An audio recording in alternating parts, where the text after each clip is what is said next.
సేమియా చేయడానికి 2 కప్పులు పాలు, 1 కప్పు చక్కెర, 1 కప్పు సేమియా పొలాలు, కిస్మిస్ పళ్ళు, జీడిపప్పు. ఇప్పుడు గిన్నె పెట్టాను, స్టవ్ అంటించి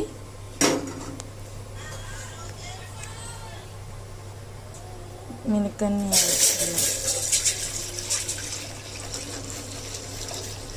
ఈ పాలన్నీ బాగా మరిగాక,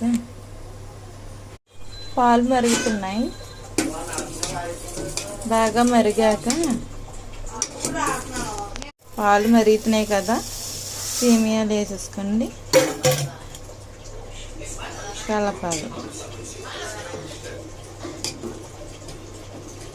బాగా ఉడికాక సేమియా పుల్లలు ఉడికినాయి. ఇప్పుడు చక్కెర వేయాలి. ఇందులో చక్కెర వేసాం కదా, కొన్ని పాలు మిలిగినవి అవి వేసుకోవాలి. జీడిపప్పు, కిస్మిస్ పళ్ళు వేసేస్తున్నా. బాగా కలిపి కొంచెంసేపు ఉంచాలి.